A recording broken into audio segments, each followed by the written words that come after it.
بسم اللہ الرحمن الرحیم اللہم صلی علی محمد وعلی آل محمد کما صلیت علی ابراہیم وعلی آل ابراہیم انک حمید مجید اللہم بارک علی محمد وعلی آل محمد کما بارکت علی ابراہیم وعلی آل ابراہیم انک حمید مجید۔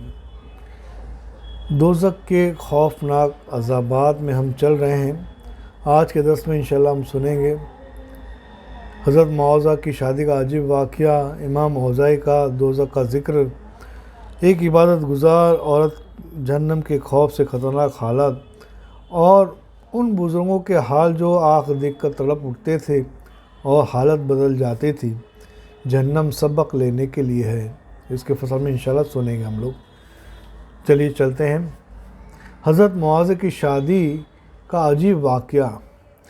جب حضرت معاذہ ادویہ کی اس کے پتی صلہ بن اشیم کے ساتھ رخصتی ہوئی تو حضرت صلہ کو ان کے بھتیجے نے حمام میں نہانے کے لیے داخل کیا، پھر ایک صاف خوشبودار کمرے میں بھیج دیا۔ انہوں نے وہاں کھڑے ہو کر نماز شروع کر دی، یہاں تک کہ صبح ہو گئی، اور ان کی دلہن معاذہ نے بھی ایسا ہی کیا کہ انہوں نے بھی نماز پڑھتے ہوئے صبح کر دی۔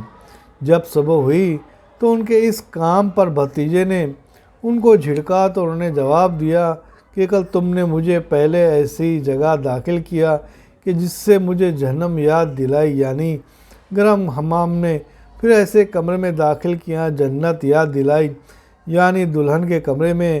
پس میری سوچ انہی دونوں جنت اور جہنم کے سمبند میں قائم ہو گئی، یہاں تک کہ میں نے صبح کر دی۔ یہ حالات تھے۔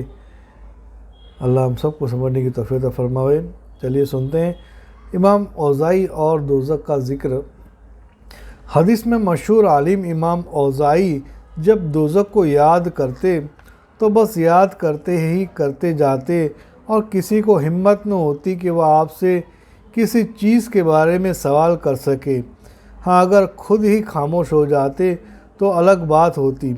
حضرت ولید فرماتے ہیں کہ ایک بار میں نے آپ سے مخاطب ہو کر کہا کہ جب تک کوئی آدمی بھی ان کی مجلس میں بیٹھتا رہے گا یا اس کے سامنے اپنے دل کی حسرتیں ظاہر کرتے رہیں گے۔ ایک عبادت گزار عورت کی جہنم کے خوف سے ایک خطرناک حالات۔ چلیے سنتے ہیں۔ آمنہ بنت ابی الورا بڑی عبادت کرنے والی اور اللہ سے خوف کھانے والی عورتوں میں سے تھی۔ جب ان کے سامنے جہنم کا ذکر ہوتا تو کہتی کہ جہنم میں داخل ہو جاؤ، اس سے کھاؤ پیو اور عیش کرو، پھر رونے لگ جاتی، اور یہ حالت ہو جاتی جیسے ہانڈی میں دانہ بھونا جا رہا ہو۔ جب جہنم کا ذکر ہوتا تو خود بھی روتی اور دوسروں کو بھی رلا دیتی۔ حضرت عبدالواحد بن زید فرماتے ہیں کہ میں نے اس قوم کی طرح نہیں دیکھا جو دریا کے کنارے پر تھی۔ ہم نے ان سے ساری رات ان کی چیخ و پکار اور جہنم سے پناہ مانگنے کے علاوہ کوئی بات نہ سنی۔ جب ہم نے صبح کو ان کے قدموں کے نشانات پر پیچھا کیا تو ہمیں کوئی نظر نہیں آیا۔ چلیے آج سنیں گے پہلی فصل میں چلتے ہیں، جن میں ہم سنیں گے کہ ان بزرگوں کا حال جو آگ دیکھ کر تڑپ اٹھتے اور حالت بدل جاتی۔ جہنم سبق لینے کے لیے ہی ہے۔ اللہ تعالیٰ کا ارشاد ہے، ہم نے آگ کو عبرت یعنی ایک سبق بنایا ہے۔ سورہ واقعہ میں آیت نمبر 73 ہے۔ حضرت مجاہد اس آیت کی تفسیر سے فرماتے ہیں کہ دنیا کی آگ آخرت کی آگ کو یاد دلاتی ہے۔ پہلے بزرگوں میں بہت سے حضرت ایسے گزرے ہیں جو آگ کو دیکھتے ہی تڑپ اٹھتے اور ان کی حالات خراب ہو جاتی۔ ان میں سے کچھ حضرات کا ذکر یہاں کیا جاتا ہے، انشاءاللہ سنائیں گے۔ حضرت ابن مسعود رضی اللہ تعالیٰ عنہ کا واقعہ۔ ابو حیان تیمی کہتے ہیں کہ میں نے 30 سال یا اس سے ادھک سمے یہ بات سن رکھی ہے کہ حضرت عبداللہ بن مسعود رضی اللہ عنہ ان لوگوں کے پاس سے گزرے جو بھٹی کو پھونک یعنی اسے جلا رہے تھے، آپ وہاں پر بے ہوش ہو کر گر گئے۔ یہ مسند احمد سے لیا گیا ہے۔ سعد بن ارقم کہتے ہیں کہ میں حضرت ابن مسعود رضی اللہ عنہ کے ساتھ چل رہا تھا۔ آپ لوہاروں کے پاس سے گزرے جنہوں نے لوہے کو آگ سے نکالا تھا، تو کھڑے ہو کر اس کو دیکھنے اور رونے لگ گئے۔ حضرت اویس قرنی رحمۃ اللہ کا واقعہ کہ حضرت عطا خراسانی فرماتے ہیں کہ حضرت اویس قرنی لوہاروں کی دکانوں پر رک کر ان کو دیکھتے کہ بھٹی کو کیسے پھونک رہے ہیں، اسی طرح وہ آگ کی آواز کو بھی سنتے اور چیخ مار کر زمین پر گر جاتے۔ ابن ابی جباب کہتے ہیں کہ حضرت طلحہ اور حضرت زید رضی اللہ عنہ لوہار کی بھٹی کے پاس سے گزرے تو وہاں رک کر اس کو دیکھنے اور رونے لگ گئے۔ امام اعمش رحمۃ اللہ علیہ فرماتے ہیں کہ مجھے ایسے آدمی نے بتلایا جس نے ربیعہ بن خثعم کی زیارت کی ہے کہ وہ لوہاروں کے پاس سے گزرے تو بھٹی اور جو اس میں تھا اس کو دیکھا، پھر زمین پر گر پڑے۔ مطرح وراق کہتے ہیں کہ حما اور حرام جب صبح کو لوہاروں کی بھٹیوں کے پاس سے گزرتے اور لوہے کو دیکھتے کہ کیسے پھونکا جا رہا ہے تو وہاں رک کر روتے رہتے اور جہنم سے پناہ مانگتے رہتے۔ اور بصرہ شہر کے قاری حضرات کے واقعہ سنتے ہیں۔ محدث حدیث میں پاک میں فون کرنے والے فرماتے ہیں، حماد بن سلمہ حضرت ثابت سے روایت کرتے ہیں کہ بشر بن کعب اور بصرہ شہر کے قاری حضرات لوہاروں کے یہاں آتے اور آگ کی رینک کو دیکھتے تھے اور اللہ تعالیٰ کے ساتھ آگ سے پناہ مانگتے تھے۔ چلیے سنتے ہیں حضرت عطا سلمی رحمۃ اللہ علیہ کا واقعہ۔ علا بن محمد کہتے ہیں کہ حضرت عطا سلمی کے پاس آیا تو ان کو بے ہوش پایا۔ میں نے ان کی بیوی سے پوچھا کہ ان کی حالت یہ کیسے ہوئی، تو کہا کہ ہماری ایک پڑوسن نے تندور جلایا تھا، جب انہوں نے اسے دیکھا تو بے ہوش ہو گئے۔ حضرت معاویہ قندی کہتے ہیں کہ عطا سلمی رحمۃ اللہ علیہ ایک بچے کے پاس سے گزرے جس کے پاس آگ کا شعلہ تھا، اس ہوا کی وجہ سے آگ بھڑک اٹھی۔ انہوں نے جب اس کی آواز سنی تو بے ہوشی طاری ہو گئی۔ اس کا فائدہ سنتے ہیں۔ حضرت صالح بن بشیر فرماتے ہیں کہ میں نے حضرت عطا سلمی رحمۃ اللہ علیہ کو خواب میں دیکھا تو ان سے کہا کہ اللہ آپ پر رحم فرمائیں، آپ تو دنیا میں غمگین رہا کرتے تھے، اس لمبے غم کا مرنے کے بعد آپ کو کیا انعام ملا؟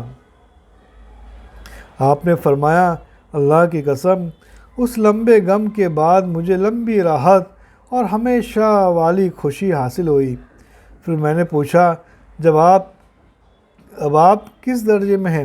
فرمایا، انبیاء، صدیقین، شہداء اور صالحین کے طبقے میں جن پر اللہ تعالیٰ نے انعام فرمایا ہے۔ حضرت عمر رضی اللہ عنہ کا واقعہ سنتے ہیں۔ حضرت حسن بصری رحمۃ اللہ علیہ فرماتے ہیں کہ حضرت عمر رضی اللہ عنہ کے لیے جب کبھی آگ بھڑکائی جاتی تو وہ اپنے ہاتھ اس کے نزدیک لے جاتے اور فرماتے کہ خطاب کے بیٹے، کیا اس پر صبر کرنا تیرے بس میں ہے؟ احنف بن قیس رحمۃ اللہ علیہ کا واقعہ سنتے ہیں۔ یہ رات کے سمے چراغ کے پاس آتے اور اپنی انگلی اس پر رکھ دیتے، پھر فرماتے ہس ہس، یعنی کہ تکلیف اور دکھ کا کلمہ ہے۔ پھر فرماتے کہ احنف، تجھے فلاں دن کے گناہ پر کس چیز نے ابھارا تھا؟ تجھے فلاں دن کے گناہ پر کس چیز نے ابھارا تھا؟ ایک عابد کا واقعہ سنتے ہیں کہ بختری بن حارثہ کہتے ہیں کہ میں ایک عابد کے پاس آیا جس نے سامنے آگ جل رہی تھی اور اس نے خوب بھڑکا رکھا تھا اور اپنے نفس کو سزا دے رہا تھا، یہاں تک کہ اس سزا دینے کی حالت میں ہی اس کا انتقال ہو گیا۔ جہنم کے الگ الگ عذاب سنتے ہیں۔ بہت سے بزرگ جہنم کو اور اس کے طرح طرح کے عذابوں کو اس سمے یاد کرتے تھے جب دنیا میں اس طرح کی تکلیف دیکھتے یا سنتے تھے جیسے سمندر اور اس کی موجوں کو، بھونے ہوئی سیڑھیوں کو، بچوں کے رونے کو، سردی اور گرمی کے کسی تکلیف کو، اور کھانے پینے کے سمے ان کے سامان تکلیف میں جہنم کو یاد کرتے تھے۔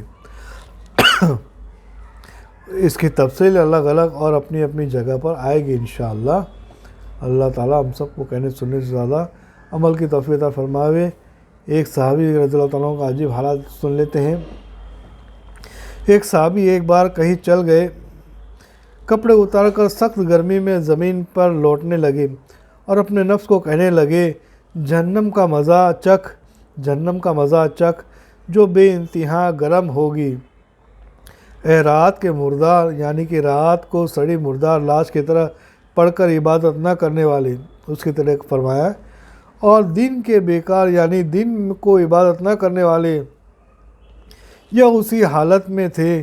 ان کو نبی اکرم صلی اللہ علیہ وسلم ایک پیڑ کے سائے میں نظر آئے یا ان کے پاس حاضر ہوئے اور عرض کیا کہ میرا نفس مجھ پر غالب ہو گیا ہے۔ نبی کریم صلی اللہ علیہ وسلم نے فرمایا، تو نے جو کام کیا ہے کیا اس کے علاوہ تیرے سوا کوئی چارہ نہ تھا؟ تیری اس حالت پر تیرے لیے آسمان کے دروازے کھولے گئے ہیں اور اللہ تعالیٰ نے تیری وجہ سے فرشتوں کو سامنے فخر یعنی گرو کیا ہے۔